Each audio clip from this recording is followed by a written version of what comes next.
This is Sean Allen here, and I just wanted to give this quick overview as a result of a meeting that I had last week on curriculum within the martial arts. And it wasn't the type of discussion that you would expect, because normally as soon as I say curriculum, I'm talking about what's taught in a martial arts school, when it's taught, what type of techniques are tested, if they're pressure tested, and so on. Notably, the meeting was with 5 other instructors on a Friday morning, all of them dojo owners, all of them with decades of experience. And not once did we talk about the type of techniques that we're presenting to our students, but we did talk about the type of difference we want to make in the life of a student.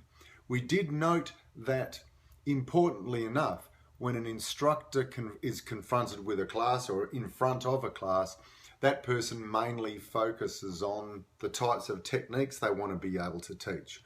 Whereas the students, when they're in a class, they're looking mainly at the results that they want to feel. Not necessarily the techniques they want to master, but the results that they want to feel.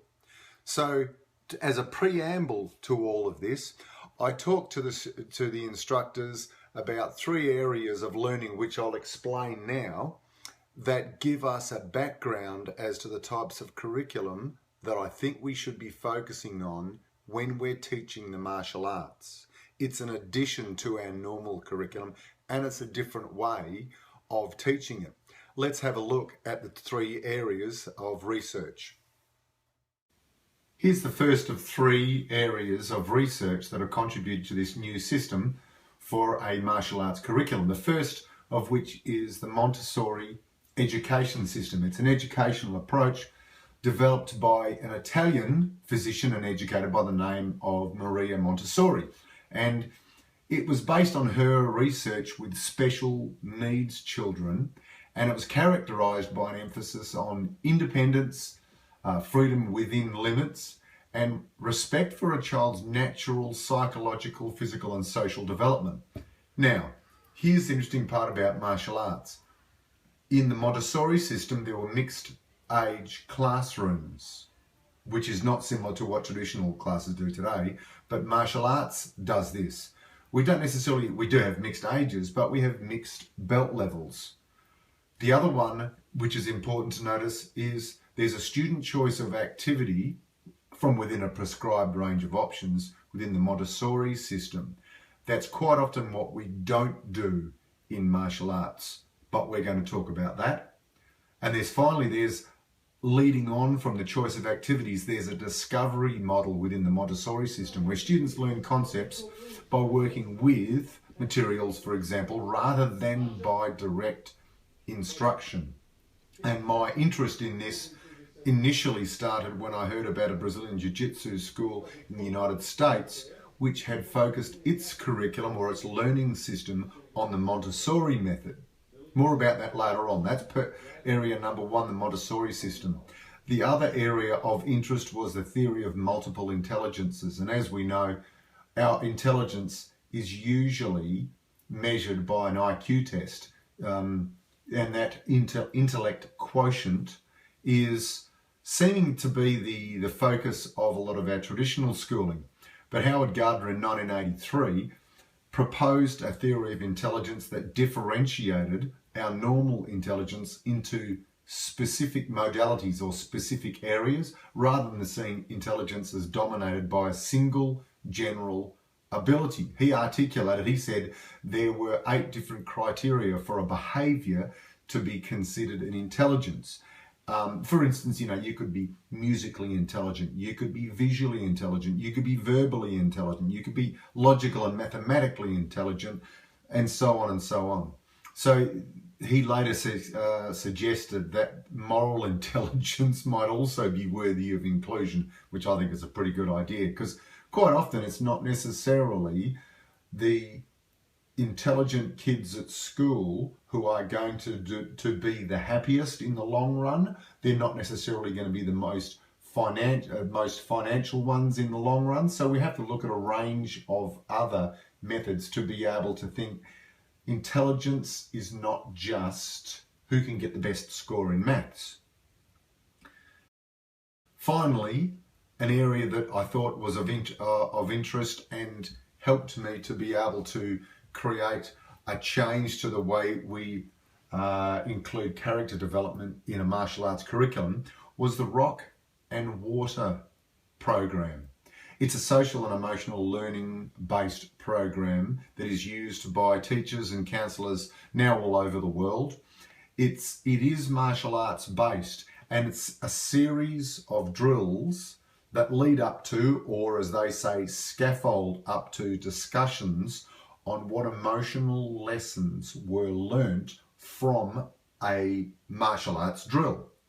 And that's where our system of character development falls flat in the martial arts. We don't connect the character development talk with the previous activity from the class.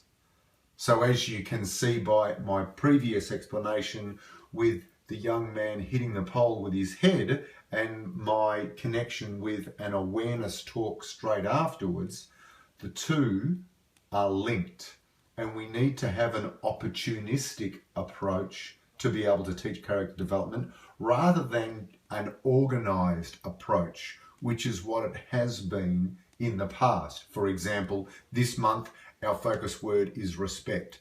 Next month our focused word is self-control. And we can obviously say as martial arts instructors, we do teach self-control and respect.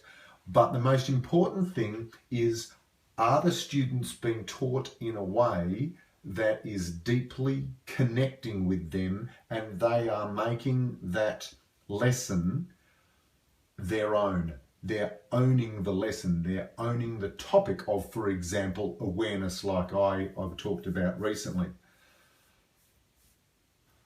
Okay, let me give you a quick example of where I'm heading with all of this. This is an actual example of a situation that occurred in my martial arts school last year.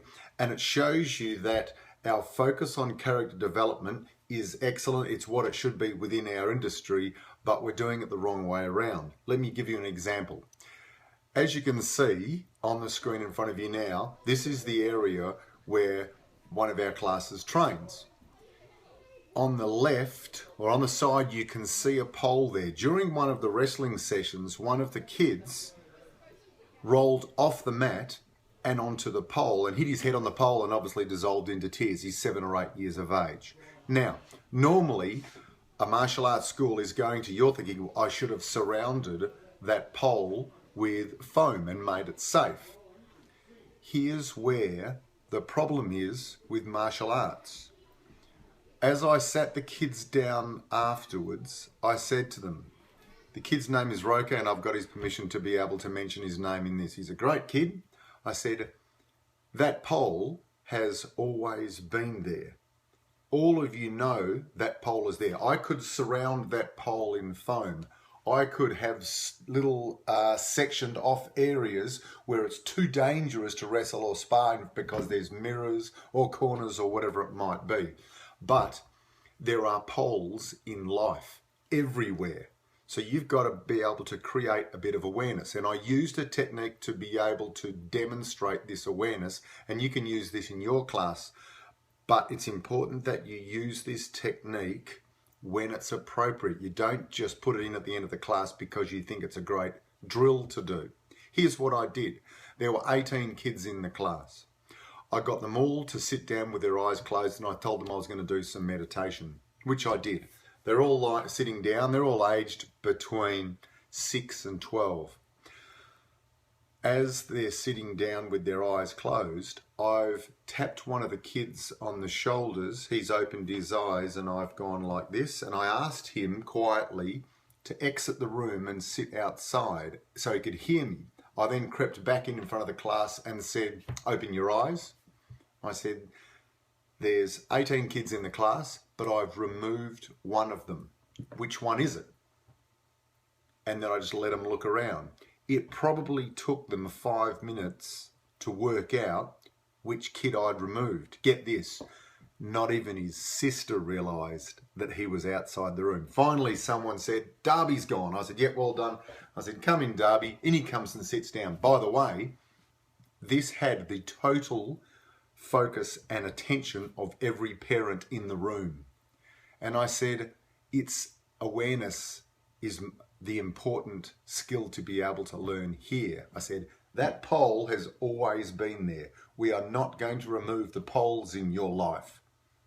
You knew every time you come in here who's in the class. You've got to remain aware all the time. That's probably one of the most important martial arts skills I can teach you. Now, here's where the difference in a curriculum makes a profound impact. It's not necessarily that I taught something different, but it's the opportunistic method of presenting it. Normally, the traditional martial arts curriculum means we teach techniques first and foremost, and then as a sort of an addition, an afterthought, we teach character development second. Now, if we are teaching martial arts and these students are sparring and then afterwards we give them a talk on respect or patience or focus or perseverance, and they're all valuable talks. That's what the martial arts is known for. But the student is not going to internalize it unless something has happened in the class and you can link it to whatever the event has been. In the same way that I linked the lack of awareness with this kid had with the pole and the awareness drill where I withdrew one of the kids at the end of the class. There is a whole series of these types of drills that you can look at, but the important thing is you must choose the opportunity as to which drill you will demonstrate in the class, depending on what happens in the class.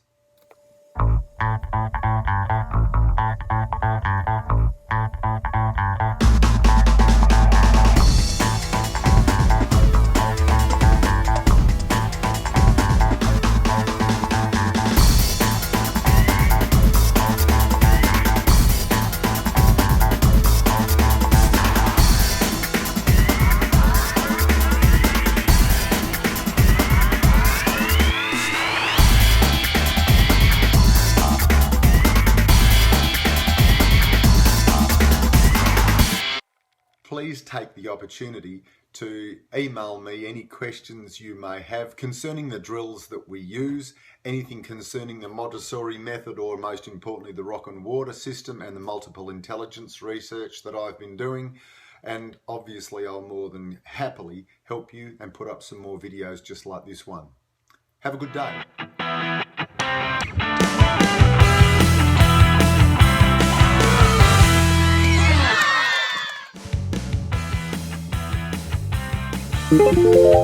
Please take the opportunity to send in any questions you have and I'll send up, please take the opportunity to email me with